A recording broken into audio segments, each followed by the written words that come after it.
नमस्कार मंडळी, श्री स्वामी समर्थ. कृपा सिंधू रहस्यकथा या आपल्या हक्काच्या चॅनलमध्ये मी रेणुका तुमच्या सर्वांचं मनापासून स्वागत करते.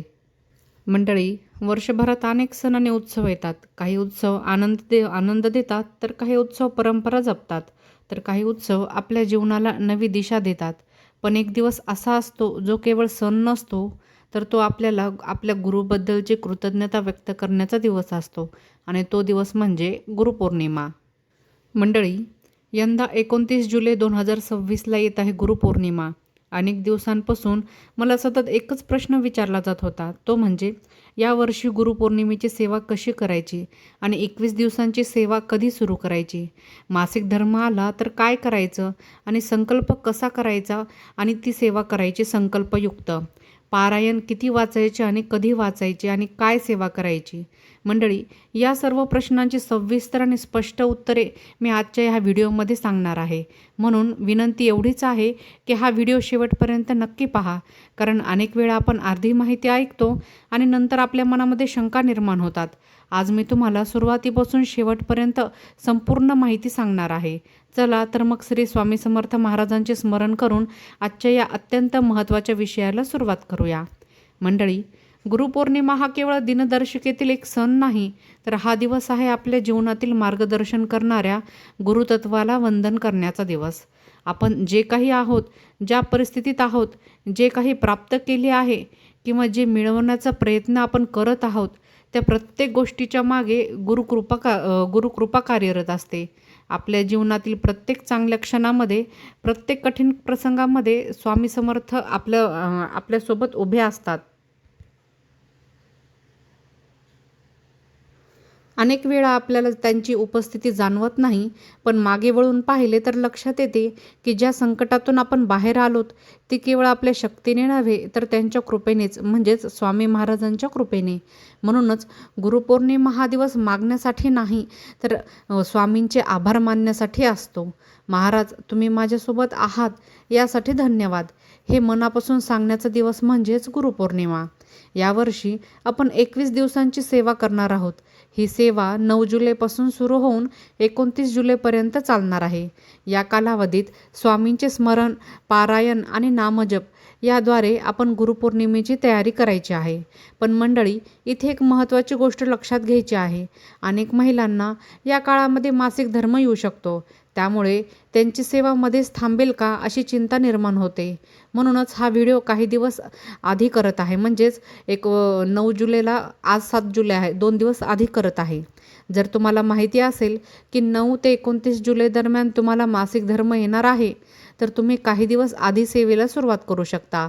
कारण सेवेचा खरा हेतू हा भक्तिभाव आहे. 1-2 दिवस पुढे किंवा मागे झाले तरी त्यात काही दोष लागत नाही. महत्त्वाची गोष्ट म्हणजे काय, तर आपण जी सेवा करत आहोत ती सेवा मनापासून करायला पाहिजे आणि ती मनापासून व्हायला हवी. मंडळी, काही जणी विचारतात, ताई, जर माझी सेवा गुरुपौर्णिमेपर्यंत पूर्ण झाली नाही तर काय? तर अर्थातच हरकत नाही. तुम्ही तुमचे पारायण पुढील काही दिवस सुरू ठेवू शकता. कारण स्वामी महाराज भक्ताच्या भावनेला महत्त्व देतात, ते तारखेला आणि दिवसांना महत्त्व देत नाहीत. आता सेवा सुरू करण्यापूर्वी काय करायचे त्याबद्दल आपण माहिती जाणून घेऊयात. मंडळी, सेवा सुरू करण्यापूर्वी शक्य असल्यास जवळच्या स्वामी केंद्रामध्ये, म्हणजे स्वामी महाराजांच्या केंद्रात किंवा मठामध्ये किंवा मंदिरात जाऊन स्वामी समर्थ महाराजांना नारळ आणि खडीसाखर अर्पण करायची. त्यानंतर मनापासून प्रार्थना करायची की स्वामी समर्थ महाराज, या गुरुपौर्णिमेच्या निमित्ताने मी तुमची सेवा पूर्ण करण्याचा प्रयत्न करत आहे. कृपा करून ही सेवा माझ्याकडून निर्विघ्नपणे पूर्ण करून घ्या. ज्यांच्या परिसरात केंद्र किंवा मठ किंवा स्वामी समर्थ महाराजांचं मंदिर नाही, त्यांनी अजिबात चिंता करायची नाही. आपल्या घरात स्वामींचा फोटो, मूर्ती किंवा पादुका जे काही असेल त्याच्यासमोर बसूनही आपण प्रार्थना करू शकतो, नारळ ठेवू शकतो. इथे एक गोष्ट लक्षात घ्यायची, ही प्रार्थना आहे, संकल्प नाही. संकल्पाची पद्धत ही वेगळी आहे आणि त्याबद्दल आपण पुढे सविस्तर जाणून घेणार आहोत. मंडळी, आता अनेक जण विचारतात की ही 21 पारायणे केल्याने नेमके काय लाभ होतात? तर मंडळी, प्रत्येकाची गरज ही वेगळी असते. कोणाला शिक्षणात यश हवे असते, तर कोणाला नोकरीची संधी हवी असते, कोणाला विवाहाची चिंता असते, तर कोणाला घरातील आर्थिक अडचणी दूर व्हाव्या असं वाटत असतं, तर कोणाला मानसिक शांतता आणि स्थैर्य हवं असतं. स्वामींच्या सेवेमुळे जीवनातील अडथळे दूर होण्यास मदत मिळते, मनाला बळ मिळते, निर्णय क्षमता वाढते आणि योग्य संधी प्राप्त होण्यासाठी मार्ग खुला होतो. परंतु याचा अर्थ असा नाही की फक्त पारायण केल्याने सर्व काही आपोआप घडेल. आपले प्रयत्न हे देखील खूप आवश्यक असतात. पण अनेकदा असं होतं की आपण पूर्ण मेहनत घेतो, पूर्ण प्रयत्न करतो, तरी काहीतरी कमी राहते आणि अशा वेळी गुरुकृपा आपल्या प्रयत्नांना योग्य दिशा देते. म्हणूनच ही सेवा म्हणजे चमत्कार शोधण्याचा मार्ग नसून ही कृपा प्राप्त करण्याचा मार्ग आहे. मंडळी, आता सेवा नेमकी कोणती करायची, मुख्य सेवा म्हणजे काय आणि स्वामी चरित्र सारामृताचे पारायण याच्याबद्दल आपण जाणून घेऊया. मंडळी, तुमच्याकडे कोणत्या प्रकाशनाचा ग्रंथ आहे याला महत्त्व नाही. स्वामी चरित्र सारामृताचा कोणताही अधिकृत ग्रंथ असेल तर तो वापरू शकता. ज्यांच्याकडे ग्रंथ नाही त्यांनी तो जवळच्या पुस्तक विक्रेत्याकडून किंवा ऑनलाईन मागवू शकता. या सेवेबरोबरच दररोज तारक मंत्राचे 11 वेळा पठण करायचे आहे. तसंच स्वामी समर्थ मंत्राची 1 माळ किंवा 11 वेळ असेल तर 11 माळ जप करू शकता. काही जणांना ह्या तिन्ही गोष्टी करणे शक्य होते, तर काहींना फक्त एकच सेवा करता येते. तर इथे तुलना न करता तुम्हाला जे शक्य आहे ते करा. एखाद्या गृहिणीला घरकाम असते, एखाद्या महिलेला लहान मूल सांभाळावे लागते, कोणीतरी नोकरी करतं, कोणीतरी व्यवसाय सांभाळतं. प्रत्येकाची परिस्थिती ही वेगळी आहे. म्हणून स्वतःची तुलना इतरांशी करू नका. स्वामींना तुमच्या वेळेपेक्षा तुमचा भाव महत्त्वाचा आहे. जर तुम्हाला रोज पारायण वाचणे शक्य नसेल तर मंत्रजप करा. जर मंत्रजप शक्य नसेल तर तारक मंत्र म्हणा, पण सेवा थांबवू नका. सेवा ही करत राहा, कारण सातत्य हेच सेवेचे खरे सौंदर्य आहे. आता काही जणी विचारतात की नोकरीच्या ठिकाणी सेवा करता येईल का? तर याचं उत्तर असं आहे की तुम्हाला नक्कीच सेवा करता येईल. स्वामी सेवा करण्यासाठी कोणतीही विशिष्ट जागेची अट ठेवत नाहीत. तुम्ही प्रवासात असाल, कामावर असाल किंवा घराबाहेर असाल तरी वेळ मिळाल्यावर तुम्ही सेवा करू शकता. स्वामी समर्थ महाराजांना बाह्य दिखावा नको असतो, त्यांना अंतःकरणातील श्रद्धा हवी असते. म्हणूनच परिस्थितीमुळे सेवा थांबवण्याची गरज नाही. मंडळी, आता आपण संकल्प कसा करायचा, म्हणजेच संकल्पयुक्त सेवा कशी करायची, त्यासाठी कोणते नियम पाळायचे, पारायण करताना कोणत्या गोष्टी लक्षात ठेवायच्या, लहान बाळ असेल तर काय करायचे आणि गुरुवारची सेवा सुरू करत असाल तर काय करायचे आणि उद्यापनाची योग्य पद्धत कोणती, याबद्दल सविस्तर माहिती पाहणार आहोत. त्यासाठी व्हिडिओ शेवटपर्यंत नक्की पहा. मंडळी, आता आपण सेवेचा सर्वात महत्त्वाचा भाग समजून घ्यायचा आहे, तो म्हणजे संकल्प. अनेक भक्तांच्या मनात हा प्रश्न असतो की संकल्प करणे आवश्यक आहे का? आणि जर आहे तर संकल्प कसा करायचा आणि तो घरामध्ये कसा करता येतो? संकल्प म्हणजे स्वामींना आपल्या मनातील हेतू नम्रपणे सांगणे. आपण कोणत्या उद्देशाने, कोणत्या कामासाठी सेवा करत आहोत हे आणि स्वामींच्या कृपेची अपेक्षा करत आहोत, ही सेवा पूर्ण करण्याची शक्ती त्यांनीच द्यावी अशी विनंती करणे म्हणजेच संकल्प आहे. संकल्प करताना सर्वप्रथम स्वामी समर्थ महाराजांचे स्मरण करावे. त्यानंतर आपले नाव आणि गोत्र उच्चारावे. अनेकांना स्वतःचे गोत्र माहीत नसते, तर अशा वेळी कश्यप गोत्र उच्चारले तरी देखील चालते. त्यानंतर हातामध्ये थोडे पाणी घ्यायचे, फूल घ्यायचे आणि अक्षता घेऊन आपला मनातील उद्देश स्वामींना सांगायचा. म्हणजे तुम्ही ज्या कार्यासाठी ही संकल्पयुक्त सेवा करत आहात ते कार्य सांगायचं आहे स्वामींना. महाराज, माझ्या अमुक कार्याच्या सिद्धीसाठी तुमची कृपा लाभावी म्हणून मी गुरुपौर्णिमेच्या निमित्ताने स्वामी चरित्र सारामृताच्या पारायणाची सेवा करत आहोत. किंवा तुम्ही जर 11 माळी जपाचा नियम करत आहात किंवा 11 वेळा तारक मंत्राचा नियम म्हणजे सेवा करण्याचा नियम करत आहात, तर ती सेवा इथं उच्चारायची आणि पुढे म्हणायचं, ही सेवा माझ्याकडून निर्विघ्नपणे पूर्ण करून घ्या, अशी प्रार्थना करायची. मंडळी, इथे एक गोष्ट विशेष लक्षात ठेवायची आहे. संकल्प करताना यथाकालीन हा शब्द वापरला तर अधिक योग्य ठरतं.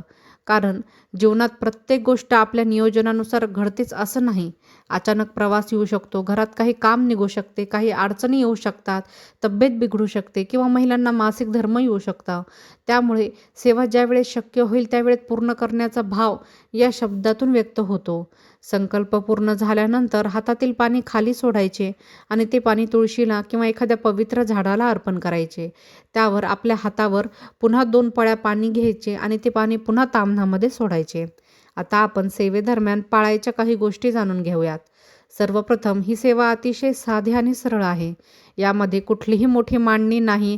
विशेष सजावट नाही किंवा रोजच्या विस्तृत पूजाविधी आवश्यक नाही. अनेक वेळा आपण स्वतःचा नियम इतके वाढवून ठेवतो की सेवा करण्याआधीच मनावर ताण येतो. पण स्वामींची सेवा ही सहज आणि सुलभ असावी, हाच त्यामागचा खरा हेतू आहे. दररोज ठरलेल्या वेळेमध्ये पारायण वाचावे किंवा जप करावा, किंवा जर तुम्ही तारक मंत्राचे पाठ करत असताल तर ते करावे. पण वेळ ही एकच ठेवायची. म्हणजे पहिल्या दिवशी तुम्ही ज्या वेळेला सेवा सुरू करत आहात त्याच वेळेच्या आसपास तुम्ही सेवा करायची. मी असं म्हणत नाही की तुम्ही 9ला सेवा केली तर तुम्ही 21 दिवस 9लाच बसायचं. पण 9च्या आसपास म्हणजे 8 ते 10च्या दरम्यान वगैरे तुम्ही बसलात तरी चालेल. मात्र शक्यतो दुपारी 12 ते 12:30च्या दरम्यान सेवा टाळावी. त्याशिवाय सकाळ, दुपार, संध्याकाळ किंवा रात्री तुम्हाला जेव्हा वेळ मिळेल तेव्हा तुम्ही सेवा करू शकता. फक्त 12 ते 12:30चा टाईम टाळायचा, कारण तो स्वामी महाराजांच्या भिक्षेचा असतो. काही जणांना वाटते की सेवा फक्त देवघरामध्ये बसूनच करावी लागते, परंतु तसे काही नाही. घरात शांत वातावरण असेल तर उत्तमच, पण परिस्थितीमुळे तसं शक्य नसेल तर जिथे वेळ आणि एकाग्रता मिळेल तिथेही तुम्ही पारायण करता येते.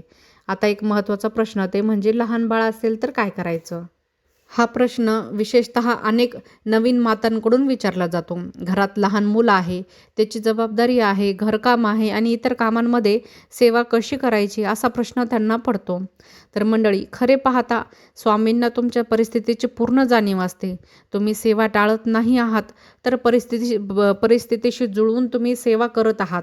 त्यामुळे बाळ झोपल्यावर पारायण सुरू करा. जर सेवा करत असताना मध्येच बाळ उठलं तर त्याला सांभाळा, त्याला दूध पाजा, त्याला शांत करा. काही गरज भासली तर ती कामे पूर्ण करा आणि नंतर पुन्हा राहिलेली सेवा तुम्ही पुढे सुरू करा. यामुळे सेवेचा भंगही होत नाही आणि महाराजांना वाईटही वाटत नाही. तरीही शक्य असल्यास एका बैठकीत पारायण पूर्ण करण्याचा प्रयत्न करा, कारण त्यामुळे मन हे अधिक एकाग्र राहते. पण काही कारणास्तव मध्ये खंड पडला तरी त्याबद्दल अपराधी वाटून घेण्याची गरज नाही. महाराजांना क्षमा मागा आणि सेवा कंटिन्यू करा. मंडळी, आता आपण अन्नासंबंधी असलेल्या नियमाबद्दल बोलूया. संकल्पयुक्त पारायण करताना शक्यतो परान्न वर्ज्य ठेवावे, म्हणजे दुसऱ्यांच्या घरचे अन्न खाणे टाळावे. यामागे कोणताही अंधविश्वास नाही, तर मन आणि शरीर हे दोन्ही शुद्ध ठेवण्याचा हेतू आहे. आपल्या घरचे अन्न हे साधे आणि सात्विक भोजन घेणे हे अधिक योग्य मानले जाते. तसेच या काळात मांसाहार टाळण्याचा प्रयत्न करावा. ड्रिंक करू नये. जो व्यक्ती सेवा करत आहे त्याने शक्यतो पूर्ण कालावधी सात्विक आहार घ्यावा आणि परान्न टाळावं. याचा अर्थ घरातील इतर सदस्यांनीही तेच करावं का? तर नाही. प्रत्येकाची जीवनशैली ही वेगळी असते, परंतु सेवा करणाऱ्या व्यक्तीने स्वतःच्या आहारात सात्विकता राखली तर मन अधिक शांत आणि स्थिर राहतं. आता एक प्रश्न नेहमी विचारला जातो, तो म्हणजे जर माझे आधीपासूनच गुरुवारचे व्रत किंवा सेवा सुरू असेल तर ही सेवा कशी करावी? जर तुम्ही आधीपासूनच गुरुवारची पारायण सेवा करत असाल तर ती सुरूच ठेवावी. गुरुवारी दोन्ही सेवा जुळत असतील तर त्या दिवशी 2 वेळा पारायण वाचू शकता. पण काहींना हे शक्य होत नाही. अशा वेळी इतर एखाद्या दिवशी अतिरिक्त पारायण वाचून तुम्ही ती भरपाई करू शकता. एका दिवसात 2 पारायणे वाचण्यात कोणतीही अडचण नाही. एक सकाळी आणि एक संध्याकाळी असे देखील तुम्ही वाचू शकता. महत्त्वाचं म्हणजे सेवा ही मनापासून व्हावी. अनेक भक्त विचारतात की एखाद्या दिवशी सेवा राहिली तर मंडळी, जीवनात सर्व काही नियोजनाप्रमाणे घडतं असं नाही. एखाद्या दिवशी अचानक प्रवास, कौटुंबिक कार्यक्रम, तब्येत किंवा इतर काही कारणामुळे जर एखाद्या दिवशी सेवेला खंड पडला किंवा सेवा राहू शकली तर अशा वेळी निराश होऊ नका. पुढील दिवशी सेवा सुरू ठेवा. स्वामी समर्थ हे भावाचे भुकेले आहेत. त्यांना तुमचा प्रामाणिक प्रयत्न दिसत असतो. आता आपण उद्यापनाबद्दल बोलूया. आता अनेकांना वाटतं की उद्यापनासाठी मोठा कार्यक्रम, विस्तृत पूजा किंवा मोठा खर्च करावा लागतो. पण या सेवेत तसे काहीही आवश्यक नाही. 21 पारायणे किंवा 21 दिवसाची सेवा पूर्ण झाल्यानंतर तुम्ही स्वामींना मनापासून नमस्कार करावा. आपल्या क्षमतेनुसार नैवेद्य दाखवावा. साखर, दूध, फळे किंवा घरात तयार केलेला सात्विक पदार्थ आपण करू शकता.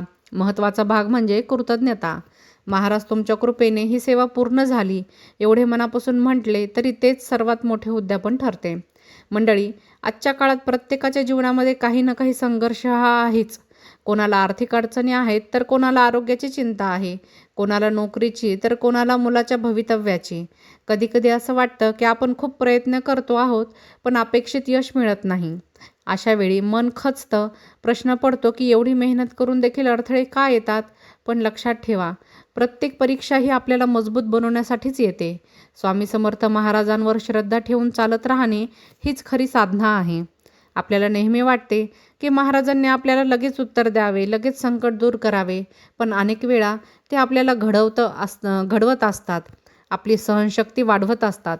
योग्य वेळ येईपर्यंत आपल्याला तयार करत असतात. म्हणूनच संकट आले म्हणून सेवा सोडू नका. उलट संकटाच्या काळात सेवा अधिक घट्ट पकडून ठेवा. कारण जेव्हा सर्व मार्ग बंद झाल्यासारखे वाटतात, तेव्हाच गुरुकृपा नवा मार्ग दाखवते. जीवनात सुख मिळाले तर त्याबद्दल कृतज्ञ राहा. यश मिळाले तर नम्र राहा आणि संकट आले तर धैर्य ठेवा. कारण देणारेही स्वामीच आहेत आणि योग्य वेळी मार्ग दाखवणारेही स्वामीच आहेत. आपल्याला फक्त एक गोष्ट करायची आहे, ती म्हणजे त्यांच्यावरचा विश्वास कधीही ढळू द्यायचा नाही. या गुरुपौर्णिमेच्या निमित्ताने आपण सर्वांनी मनापासून सेवा करायची, स्वामींचे स्मरण करायचे आणि आपल्या जीवनातील प्रत्येक क्षणासाठी स्वामींचे आभार मानायचे. कारण खरी भक्ती ही मागण्यामध्ये नसते, तर ती कृतज्ञतेत असते. आणि जिथे कृतज्ञता असते, तिथे स्वामींची कृपाही आपोआपच असते. मंडळी, गुरुपौर्णिमेच्या या पवित्र काळात आपण सर्वांनी श्रद्धा, विश्वास आणि कृतज्ञतेने स्वामींची सेवा करायची आहे. सेवा छोटी असो किंवा मोठी, महत्त्वाचा असतो तो म्हणजे भाव. मनापासून केलेला नामजप देखील स्वामीपर्यंत पोहोचतो आणि निस्वार्थ भावनेने केलेली सेवा ही कधीच वाया जात नाही. म्हणूनच या 21 दिवसांच्या सेवेला आजच सुरुवात करण्याचा निश्चय करा. स्वामींना आपल्या जीवनातील प्रत्येक गोष्टीसाठी धन्यवाद द्या आणि त्यांच्या चरणी स्वतःला समर्पित करा. श्री स्वामी समर्थ महाराजांची कृपा तुमच्या घरावर, परिवारावर आणि आयुष्यावर सदैव राहो, हीच स्वामीचरणी प्रार्थना.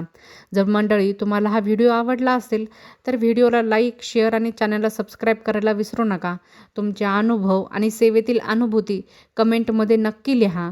जर काही प्रश्न असतील या सेवेबाबत तर तुम्ही कमेंटमध्ये मला मांडा. मी त्याचं उत्तर देण्याचा प्रयत्न नक्कीच करेन. पुन्हा भेटूया अशाच एका नवीन आणि उपयुक्त विषयासह. तोपर्यंत एकच नाम मनामध्ये ठेवूया, श्री स्वामी समर्थ. जय जय स्वामी समर्थ. धन्यवाद.